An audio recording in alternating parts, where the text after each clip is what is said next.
Là, j'ai envoyé l'enregistrement. Attends d'abord que ce soit validé. Voilà. Non, Tomba, il savait pas que toi, tu allais casser.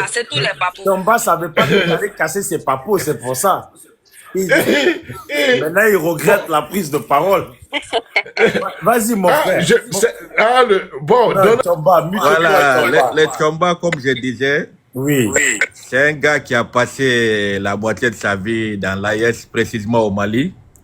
C'est un bon ami à notre ancien Premier ministre qui est interpellé ces 2 jours, là, Shogel Kokala Maïga. Donc, les Tchomba, quand il y avait des Gbangba là-bas en Côte d'Ivoire, lui, il a fui pour aller au Mali. Donc, avec le président Ado qui avait amené sa maman, son petit frère photocopie et sa sœur. Donc, c'est pourquoi je remercie le président Ado ici d'avoir reconnu ça. Il est sorti en public pour dire aux Maliens, Ivoiriens, Kokaofo. Et le Tchomba, je pense qu'il a vu ces images-là.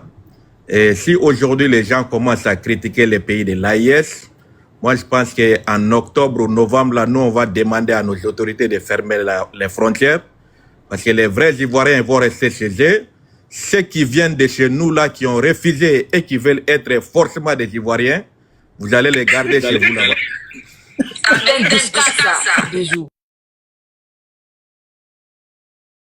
Ceux qui veulent vraiment être des vrais Ivoiriens, alors qu'ils ne sont pas des Ivoiriens, qui se réclament des Ivoiriens, vous allez les garder là-bas. Parce que nous, nos frontières là seront fermées. À partir du mois de septembre, octobre, on va fermer toutes les frontières. Personne ne va rentrer chez nous encore. Que chacun reste chez lui. Vous avez dit que vous êtes des Ivoiriens, restez là-bas.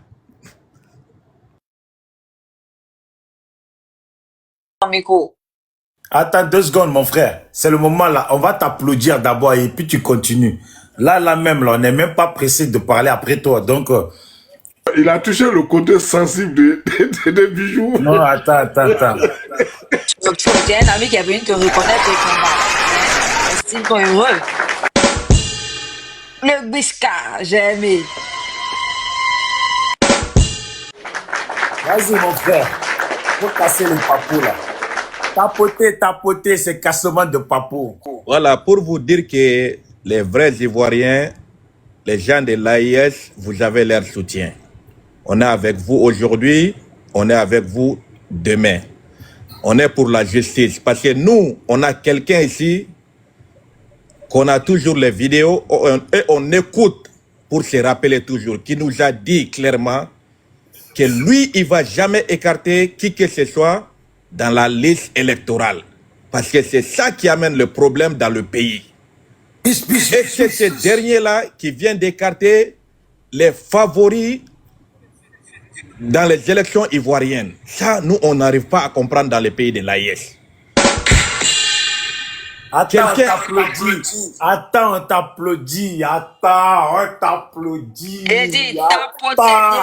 Attends, va tam-tam là, mon frère. Attends. Qui a eu? Le sultan, tu es vraiment insultant. Tu es venu pour remettre chacun à sa place. Les biscuits en désordre. Allons à 300 cas. Vraiment, les gars sont désespérés. Il faut te taire, faut te taire. Toi, tu es un ami de longue date, tu es venu te reconnaître là. Tu n'as pas droit à la parole. Mon frère. On n'a pas eu cette chance. À toi, mon frère, faut continuer. C'est même divin là. Voilà, nous, on a quelqu'un encore qui nous a dit... Non, elle parle pas à toi, mon frère, elle parle à Tchomba. Ok. Merci beaucoup. Mettez-vous, il va continuer. Nous, on a quelqu'un aussi ici encore qui nous a dit que Mugabe est vieux et il est temps qu'il dégage. Et lui félicite les autorités sud-africaines d'avoir fait des médiations pour que Robert Mugabe dégage. Alors que ce dernier est plus âgé que Laurent Gbagbo. Et lui, il veut toujours se maintenir au pouvoir. Nous, on ne comprend pas ça. Encore, on a quelqu'un qui nous a promis ici que lui va remettre le pouvoir à la jeunesse en 2020. Même en 2025, il a gardé toujours le pouvoir et il va aller jusqu'en 2030. Il nous dit qu'il est en bonne santé et qu'il a toutes les facultés morales pour diriger le pays. Moi, je me demande, en 2030, là, il aura quel âge? Est-ce qu'il va se rappeler de tout ce qui va se passer? Parce qu'on voit Paul Biya aujourd'hui, qui ne se souvient de rien. Même pour marcher, il faut que sa femme l'accompagne. Donc, est-ce que Mme Ouattara sera obligée d'accompagner son mari, de lui montrer les directions où aller, où s'asseoir et que faire?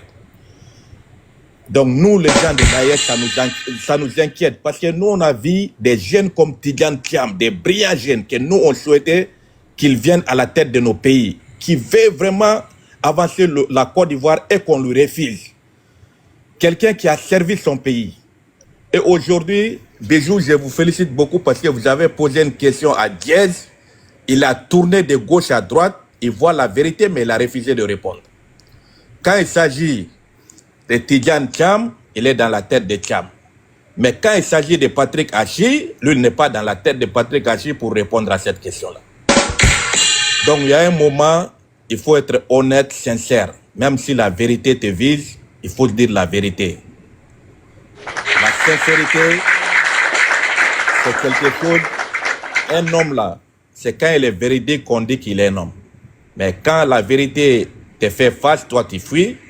Mais quand le mensonge vient, tu fais face au mensonge et tu veux transformer le mensonge à la vérité. Ça ne peut pas se passer. On est en 2025. On a des VAR ici avec nous. Les gens ont parlé. On compare leurs paroles à leurs actes. On n'accuse personne, on n'insulte personne, on met juste les VAR pour rappeler aux gens ce qui s'est passé.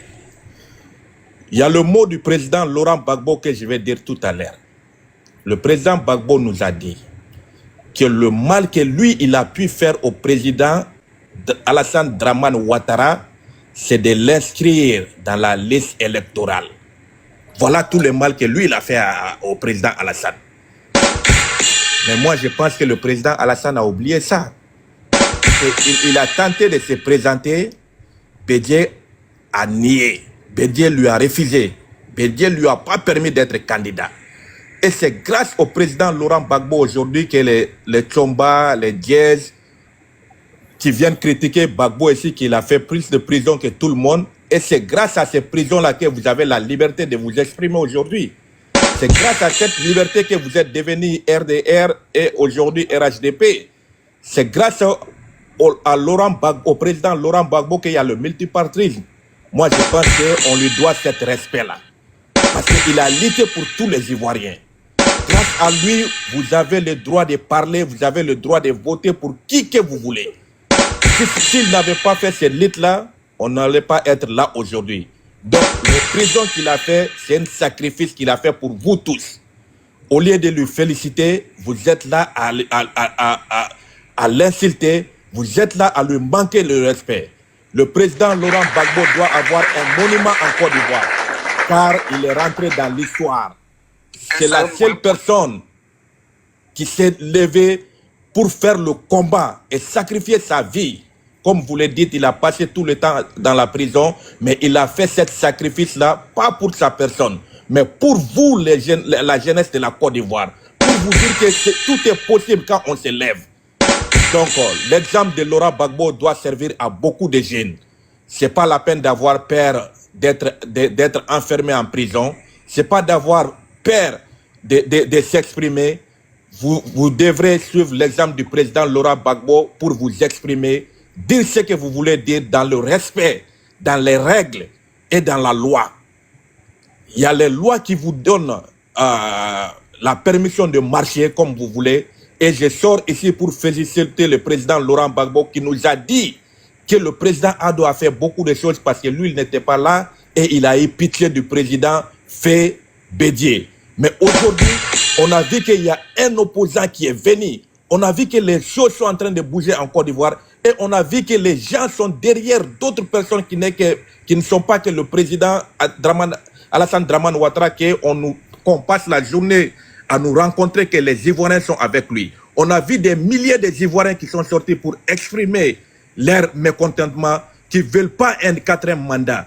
Les Ivoiriens qui veulent que le président Alassane Dramane Ouattara respecte la constitution, les lois que lui-même il a mis en Côte d'Ivoire. Parce que si on met la VAR, moi je me rappelle que Bakongo nous a dit ici que ce n'est pas possible pour le président Alassane Dramane Ouattara de se présenter. Et c'est même Bakongo est sorti nous dire quelque chose d'autre. Moi je ne comprends pas. Les gens qui ont cet âge-là, qui sortent nous dire des choses différentes. Comment voulez-vous que nous respectons ces gens-là? Parce que pour respecter un vieux, il faut d'abord respecter tes paroles. Il faut d'abord respecter tes engagements. Vous êtes là à dénigrer les pays de l'AIS qui ont violé des trucs. Vous êtes dans vos pays en train de violer les lois. Et vous voulez donner des leçons de morale aux pays de l'AIS. Nous, on a décidé de prendre notre destin en main. On a décidé d'être nos propres maîtres. On ne suivra plus quelqu'un. On ne va pas prendre l'avion pour aller prendre des conseils en France et revenir faire le discours dans nos pays. On ne va pas rester en France pour déclarer nos candidatures hors de notre pays. Un bon président doit s'arrêter devant sa population pour déclarer sa candidature, pas hors du pays, dans le sol, au sol français. Et après, pour aller prendre encore des conseils, après cette marche historique de l'opposition, pour demander à Macron qu'est-ce qu'il doit faire à son retour. Mais moi, je demande aux Ivoiriens de rester unis. Restez unis, vous allez vaincre. Parce que la prison est faite pour les hommes. Si ton destin est de mourir dans la prison, tu vas mourir.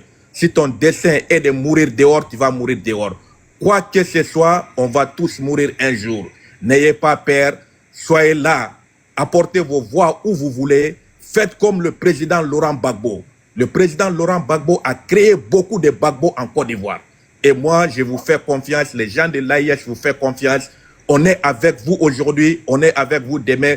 Je sais que tôt ou tard, vous allez nous rejoindre pour faire ce combat ensemble et montrer au peuple africain que l'Union africaine qu'on nous parle est possible. Parce qu'aujourd'hui, nous, les pays de l'AIS, on a fait une union. Aujourd'hui, on a une armée qui est unie. Aujourd'hui, on s'est donné la main pour faire le combat ensemble. Si les terroristes rentrent au Burkina, le Mali les pourchasse jusqu'au Burkina. Les Burkinabés peuvent aller au Mali pour chasser les terroristes jusqu'à là-bas. Aujourd'hui, on a montré au monde entier que le G5 Sahel, qu'on nous avait marmaillé, n'a pas marché. Mais aujourd'hui, le G5 Sahel que le AIS a créé est en marche. Et les résultats sont là devant tout le monde. Aujourd'hui, nos États sont bien armés. Aujourd'hui, nous avons tous les moyens pour libérer nos États. Aujourd'hui, il n'y a plus l'ONU pour nous aider. Aujourd'hui, on n'a pas les armées françaises sur notre sol. C'est ça qu'on appelle l'indépendance. Nous, on est fiers de fêter notre indépendance aujourd'hui sans la présence des étrangers. On est fiers de fêter l'indépendance sans la présence des armées et des équipements militaires des étrangers sur notre sol. On a tout ce qu'il nous faut. On a des drones, on a des avions de chasse de guerre, on a tout ce qu'il nous faut pour faire face à ces bandits armés qui sont soutenus par ce qui est connu, ce qui est le français. Aujourd'hui, nos autorités nous ont montré. Aujourd'hui, nos autorités nous ont montré les gens qui voulaient faire les tentatives de coup d'État au Mali et il y a un Français dedans qui travaille pour la DGC. L'image est partout. Donc, je vous remercie et vous avez notre soutien. Les Tchomba, c'est la bienvenue dans l'AIS. Dans la date de... Les élections, c'est quand?